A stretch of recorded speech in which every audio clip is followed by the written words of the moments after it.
Bismillahirrahmanirrahim. Alhamdulillahirabbil alamin. Wassalatu wassalamu ala Rasulillah wa ala alihi wa ashabihi wa man tabi'ahum bi ihsan ila yaumiddin. Amma ba'd. Kita lanjut lagi pembahasan nahwu kedua. Kita hari ini masuk di bab al-istitna. Ini bab tentunya yang paling panjang dalam pembahasan mansubat. Dan ini bab yang saya bilang di buku dasar lumayan sulit, tapi di buku kedua ini insya Allah tentunya akan lebih mudah. Akan lebih mudah. Antum masih ingat kan hal-hal yang harus ditahu, istilah dalam pembahasan mustatna. Itu yang harus antum pahami. Dan itu harus dipahamkan dulu nanti kalau antum menjadi pengajar. Yaitu istilah pertama ada namanya adatul istitna. Apa artinya adatul istitna? Alat-alat pengecualian. Kita harus merojaah dulu itu. Alat-alat pengecualian. Yang kedua istilah al-mustatna. Apa artinya al-mustatna? Isim yang terletak setelah alat istitna. Kalau al-mustatna minhu, isim yang terletak sebelum alat. Kita tidak perlu tuliskan ini, dan ini murojaah. Iya. Kalau tam, apa artinya tam? Dalam kalimat itu terdapat mustatna minhu, mujab. Tidak diawali oleh penafian. Goiro mujab atau manfi. Diawali oleh penafian. Nakis. Nakis. Tidak disebutkan mustatna minhunya. Tidak disebutkan mustatna minhunya. Ini istilah wajib ditahu kalau mau bahas dan mau mengerti mustatna pembahasan al-istitna. Kalau tidak dipahami ini sulit. Bisa tapi sulit. Nah, karena kita sudah paham ini buku kedua. Ini buku kedua, kita langsung baca. Babul istitna. Bab al-istitna. Ada catatan di bawah 368.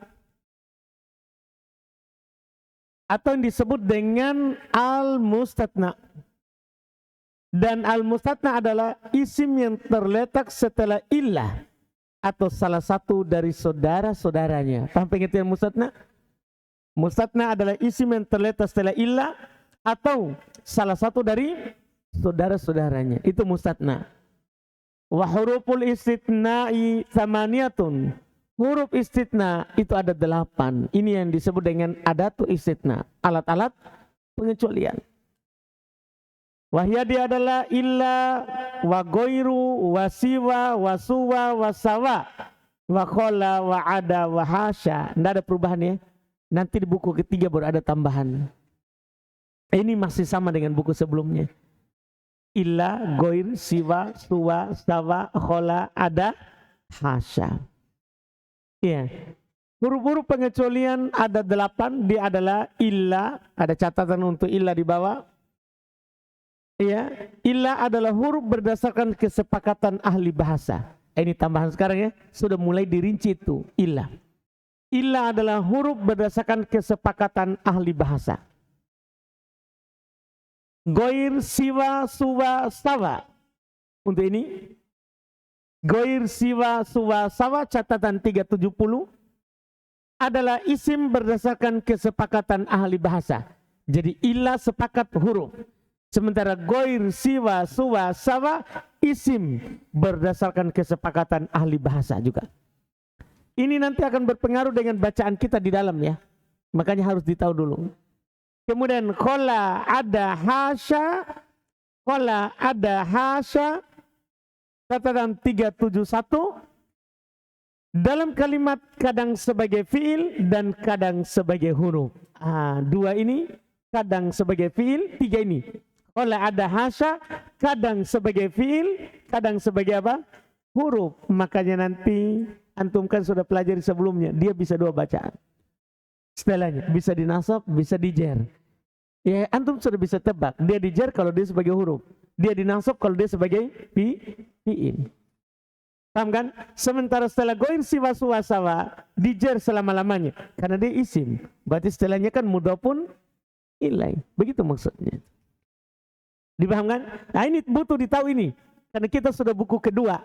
Buku pertama saya tidak kasih. Cukup antum tahu itulah alat pengecualian. Sekarang kita sudah naik tingkat. Bahwa ternyata ini alat terbagi-bagi. Illa huruf. Sepakat para ulama. Goir, siwa, suwa, sawa, isim. Sepakat para ulama. Khola, ada, hasya, kadang huruf, kadang fi'il. Paham pembahasan kita sekarang? Nah, ini sudah kita naik tingkat. Fal mustatna. Sekarang mulai rincian. Mulai rincian kata yang terletak setelah alat-alat ini.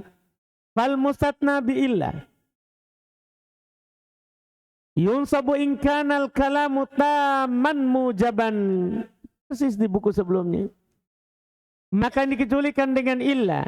Yunsabu dinasab. Idza kanal kalamu taman mujaban. Kalau kalamnya tam mujab. Ada catatan di bawah untuk tam. 372. 372. Yaitu disebutkan mustatna minhunya. Dan mustatna minhu adalah isim yang terletak sebelum alat pengecualian. Dah, jadi tam artinya apa?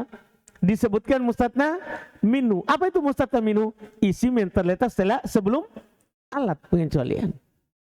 Kemudian mujab 373, yaitu kalimatnya tidak diawali oleh penafian, kata-kata yang bermakna tidak. Tidak diawali oleh penafian itu namanya mujab. Maka dia dinasab. Ingat hukumnya. Yang dikecualikan dengan illah. Yunsab, dinasab. Idza kanal kalamu taman mujaban. Kalau kalamnya tam mujab. Nah, qamal qaumu illa Zaidan. Zaidan wajib dibaca nasab. Kenapa? Tam mujab. Apa buktinya kalau dia tam? Apa buktinya kalau dia tam?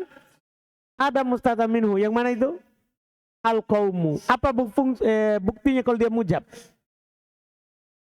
Tidak diawali oleh penafian. Berarti wajib dinasab. Setelah illah. Mudah ini. Paham ini? Contoh kedua. Wa kharajan nasu illa amron. Sama. Wa kharajan nasu illa amron. Sama ini.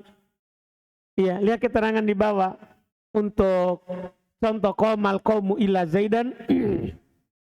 374. Ia maka Zaidan adalah mustatna dinasab secara wajib karena bentuk kalimatnya adalah tam mujab dan tanda nasabnya adalah fathah karena dia adalah isim mufrad. Paham keterangannya ini? Paham keterangannya? Catatan untuk amr, kharajan nasu illa amr. Maka amr adalah mustatna dinasab secara wajib karena bentuk kalimatnya tam mujab. Itu harus diingat ya. Wajib dinasab karena tam mujab. Dan tanda nasabnya adalah fathah karena dia adalah isim mufrad. Iya. Yang kedua, wa in kanal kalamu manfiyan tamman. Jika kalimatnya manfiyan taman. Apa dia manfi? Diawali penafian tam disebutkan mustatna minhunya. Jadi jika kalimatnya, bentuk kalimatnya tam manfi. Ada catatan di bawah kembali tadi. Yaitu disebutkan mustatna minhu. Dan mustatna minhu adalah isim terletak sebelum alat. Manfi, yaitu kalimatnya diawali oleh penafian. Kata-kata yang bermakna tidak. Dipahami ini catatan? Iya. Maka apa yang terjadi? Jaza fihil badalu wan nasbu alal istitna. Boleh padanya dia sebagai badal. Tahu badal ya? Kalau badal ikut sebelumnya. Boleh dia sebagai badal dan boleh nasab di atas istitna. Nanti di buku ketiga baru akan dijelaskan mana yang rojih. Sabar itu. Yang penting sekarang cukup ditahu. Boleh sebagai badal. Yaitu ikut mustatna minhu. Dan boleh dia dinasab sebagai apa? Mustatna. Di buku berikutnya akan dijelaskan mana yang lebih rojih. Yang lebih kuat. Nah contoh, maqamal qaumu illa Zaidun boleh, wa illa Zaidan boleh. Kalau antum baca Zaidun apa i'rabnya? Badal. Kalau antum baca Zaidan mustatna. Jelas ini? Itu penjelasannya. Lihat di sebelah catatan untuk contoh itu. Maqamal qaumu illa Zaidun wa illa Zaidan. Catatan di bawah 381. Iya. Adapun tadi boleh sebagai badal. Boleh sebagai badal yaitu ikut pada sisi i'rab dengan kata yang terletak sebelum illah. Nah, atau sebagai istitsna yaitu di nasab. Catatan 379. Kemudian 380. Maka Zaidun yang dirofa ya. Maka Zaidun yang dibaca rofa adalah sebagai badal dari al-qaumu. Dan Zaidan yang dibaca nasab adalah sebagai mustatna. Hal ini disebabkan karena bentuk kalimatnya adalah tam. Terdapat mustatna minhunya manfi diawal oleh penafian. Itu dia. Kapan tam manfi boleh dua bacaan. Boleh dua bacaan. Hukum terakhir untuk setelah illah. Mudah sekali jadinya buku kedua ya. Wa in kana al-kalamu naqisan. Jika kalamnya naqis, apa artinya naqis? Tidak disebutkan mustatna minhu. Karena ala hasabil awamil adalah kata yang terletak setelah illah sesuai penyakit. Apa yang dibutuhkan oleh sebelum illah? Kalau dia butuh fa'il rofa, butuh maf'ulun bi nasab, butuh jar. Sesuai dengan kebutuhan penyakit. Lihat jika bentuk kalimatnya nakis catatan 381 yaitu tidak disebutkan mustatna minhu dan diawali oleh penafian. Itu dibilang nakis. Itu dibilang nakis.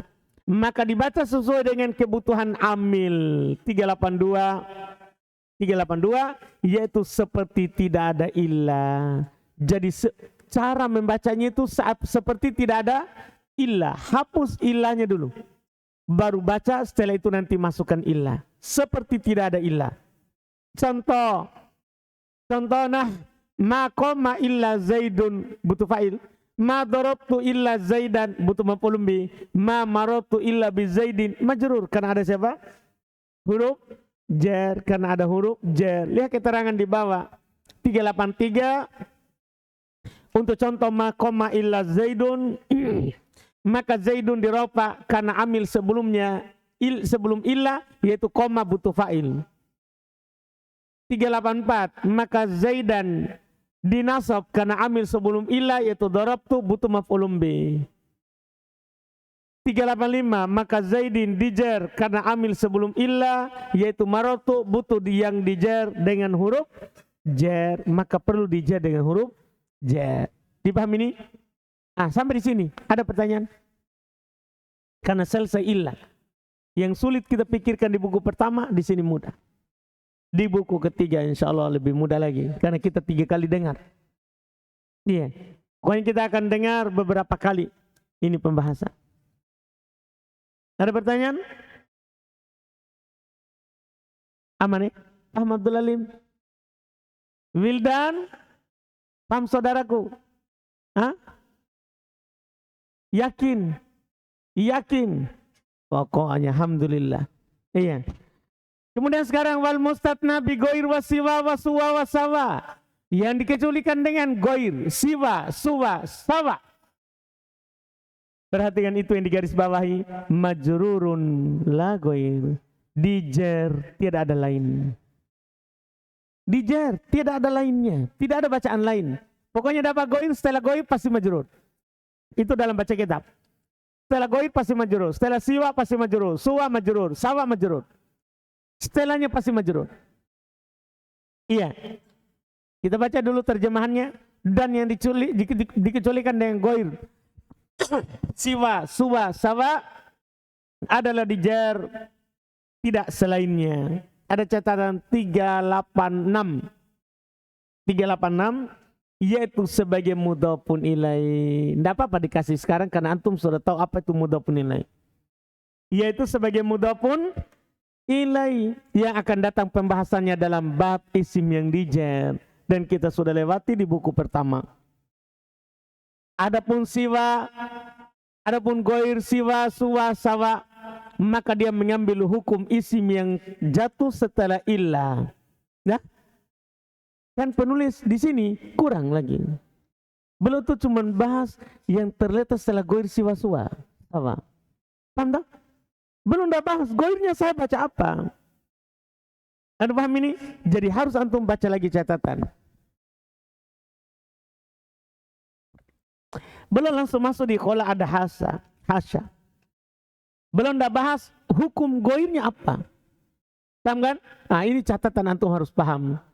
Adapun goir siwa suwa sawa, maka dia mengambil hukum isim yang terletak setelah illa. Sebagaimana di buku sebelumnya. Yaitu wajib dinasab jika kalimatnya tam. Mujab boleh nasab atau ikut sebelumnya jika kalimatnya tam, manfi, dan sesuai dengan penyakit jika kalimatnya apa? Nakis. Itu harus antum paham itu, tidak boleh tidak. Masa nanti antum setiap dapat goir antum baca goir zaidin, sukun, goir zaidin. Kenapa antum dah harokati? Tidak tahu. Kan di matan jurumiyah tidak dikasih tahu. Anda paham kan? Kan di matan jurumiyah tidak dikasih tahu itu goir dibaca apa. Dia cuma kasih tahu apa? Setelah goir pasti apa? Majrur. Ah, inilah catatan. Sebagai kelengkapannya. Jadi, saya baca ulang ya. Adapun goir siwa suwa sawa, maka dia mengambil hukum isim yang terletak setelah ilah. Yaitu wajib dinasab jika kalimatnya tam mujab. Boleh nasab atau ikut sebelumnya jika kalimatnya tam manfi. Dan sesuai dengan penyakitnya jika kalimatnya nakis. Contoh.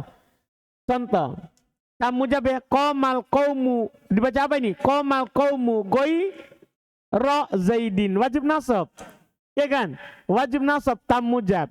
Taman fi ma kharajan nasu goi ro atau goiru amrin, paham ya? Kalau baca goiro sebagai apa? Sebagai apa? Seperti mustatna. Kalau dibaca goiru badal dari an-nasu, paham kan? Nakis, kalau nakis sesuai dengan penyakit. Lihat ropa, ma koma goiru zaidin, ma dorabtu goiro zaidin, ma marortu bi goiri zaidin. Ini harus dipahami. Jika ingin memahami goir, ini kelengkapannya. Jelas ya? Jelas ini? Jelas ini? Siapa yang belum paham? Goir, karena kita sudah selesai goir. Masya Allah, ini yang kita ambil 2 kali pertemuan di buku dasar. Hari ini sekali. Iya. Itulah ilmu. Itulah yang saya bilang di Miftah itu. Nahwu itu susah di awal. Tapi kalau kamu sudah masuk, mudah bagimu segala sesuatu. Ini buku kedua. Antum sudah masuk, mudah kedua. Jelas kan? Iya. Ini yang saya katakan memang di pendahuluan Miftah. Karena begitulah. Jadi kalau antum mundur di buku pertama, selesai. Selamat tinggal. Tidak akan pernah masuk. Dan tidak akan pernah paham. Jelas ini pembahasan? Nah, ini yang harus dipahami. Dan juga nanti antum kalau jadi guru, usahakan buku pertama itu apapun terjadi, lanjut saja. Walaupun orang nanti tinggal 1 orang. Jadi kalau antum makin kurang orang, sedikit orang mundur, selesai. Orang tidak tahu bahwa ternyata nahwu itu mudah. Dipahami ini kalau nanti antum jadi guru. Karena antum sudah rasakan bagaimana mudahnya kalau sudah selesai buku pertama. Ya, kita lanjut lagi. Wal mustatna bi khola wa ada wa hasya. Yang dikecualikan dengan khola ada hasya. Terakhir ini. Ya juzu nasbuhu wa jarruhu. Boleh nasab, boleh jar. Boleh nasab, boleh jar. Nah qomal qaumu khola zaidan wa zaidin. Boleh. Wa ada amron wa amrin. Boleh. Wa hasya bakron wa bakrin. Boleh. Tidak ada lagi tamujab, nakis, manfi. Tidak ada lagi itu. Tidak ada lagi. Pokoknya boleh 2. Ya. Yang dikecualikan. Kita coba baca terjemahan. Yang dikecualikan dengan khola ada hasya. Boleh dinasab dan dijar. Ada catatan 387. Yaitu jika sebagai fiil maka setelahnya dinasab. Kan dia tadi bisa sebagai fiil, kadang sebagai fiil, kadang sebagai huruf. Yaitu jika, ini catatan sudah sambungannya itu. Yaitu jika sebagai fiil maka setelahnya dinasab, dan jika sebagai huruf jar maka setelahnya dijar. Jadi khola ada hasya ini dia punya dua sisi. Dia bisa sebagai fiil dan bisa sebagai huruf jar. Kalau sebagai fiil antum baca nasab, anggaplah antum mau bilang saya mau perlakukan dia fiil sekarang, nasab. Kalau antum bilang saya mau perlakukan dia huruf jar setelahnya. Paham ya? Tergantung antum mau perlakukan dengan apa. Iya, cuman ada catatan di bawah lanjutannya. Dan dua bacaan ini karena Ibnu Ajurum juga tidak kasih tahu. Jadi ini penting untuk pemula. Dan dua bacaan ini selama tidak bersambung dengan ma masdariyah. Jadi selama tidak ada ma di ada, ma ada, tidak ada begitu. Selama tidak ada ma. Adapun jika bersambung dengan ma masdariyah, wajib dibaca nasab. Jadi dua pilihan tadi itu kalau tidak ada siapa? Ma. Kalau ada ma wajib dibaca apa? Nasab. Contoh, qomal qaumu ma qola zaidan. Qomal qaumu ma ada amron. Wajib dibaca nasab. Wajib dibaca nasab. Jelas ini pembahasan? Jelas ini? Kembali ke atas. Contoh penulis.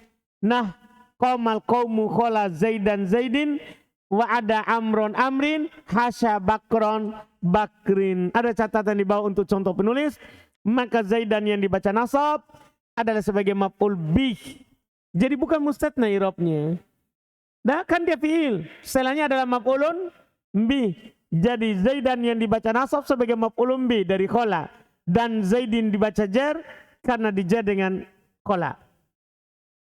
Dipahami kan? Iya. Kemudian qomal qaumu ada amron wa amrin. Maksudnya, ya, apa? Kenapa di situ maksudnya?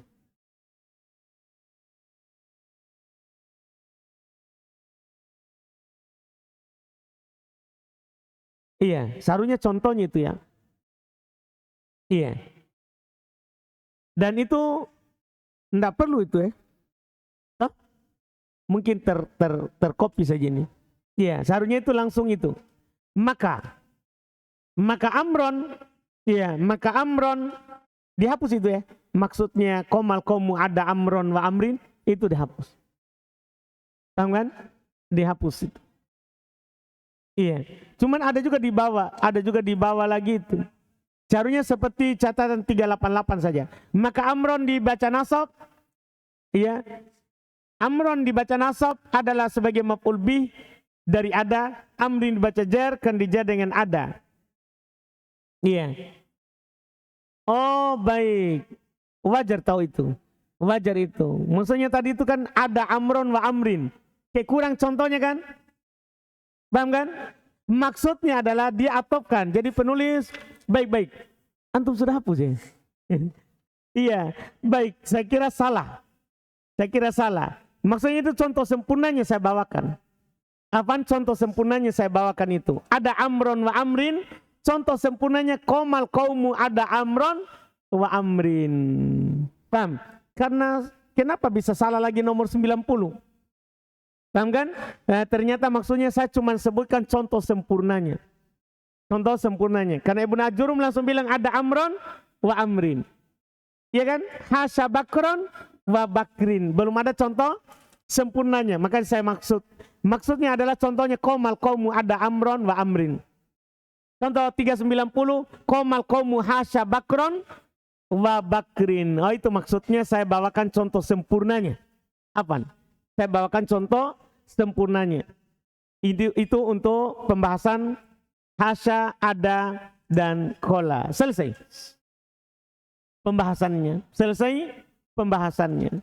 Iya, sebelum kita keluar dari pembahasan ini, ada pertanyaan?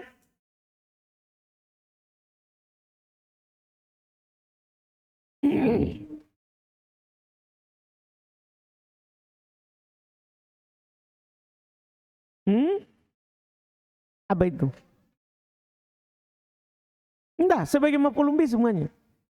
Jadi kalau dibaca nasab itu setelah khola ada hasya, dia sebagai maf'ulun bih. Sebagai maf'ul bih. Semua. Ada lagi? Kita sudah selesai pembahasan mustatna. Fadhal.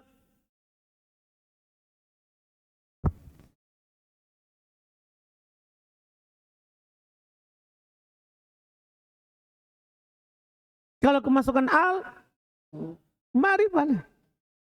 Sama dengan yang lain. Ini kan isi mu'rab. Ini isi mu'rab nakirah. Kalau kemasukan al ya ma'rifah. Paham kan? Dan tidak bisa jadi mudhaf karena mudhaf tidak bisa beral. Sudah? Lagi? Ada yang mau bertanya? Tamat ini deh. Selesai mustatna. Kita bahkan tidak pakai waktu yang lama untuk dia. Dan dengan ini kita akan tamat ini buku pekan depan. Insya Allah.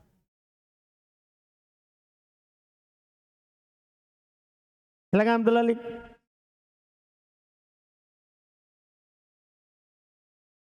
Ulang. Siapa? Ada. Iya, itu dibilang tadi. Kalau dia menjer berarti huruf jer.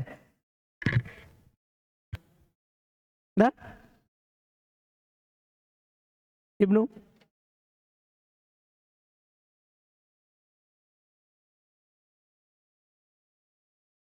Enggak.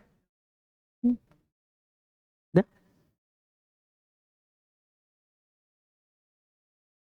Sudah?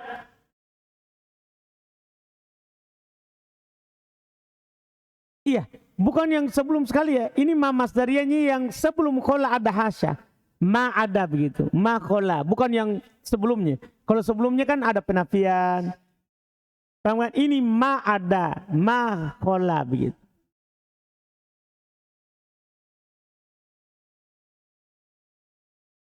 Hah? Iya, itu nanti yang ditegaskan di buku berikutnya. Kenapa wajib nasab setelah ma masdariyah? Kebetulan dia tanya, karena ma masdariyah tidak masuk pada huruf jer. Kebetulan ditanya karena itu juga mudah insya Allah dikasih tahu. Kenapa setelah ma masdariyah masuk wajib nasab? Karena kalau ma masdariyah masuk pasti fi'il. Disebabkan ma masdariyah tidak pernah masuk pada huruf jer. Itu jawabannya. Sudah ini? Selesai. Insya Allah kita cukupkan dulu. Nanti baru kita pembahasan la, munada, maf'ul li ajli, maf'ul ma'ah. Sisa 4. Ya, sisa 4 yang mansub. Setelah itu kita akan masuk majrur. Cuman di buku ini saya tambahkan setelah selesai majrur isim-isim yang tidak bertanwin.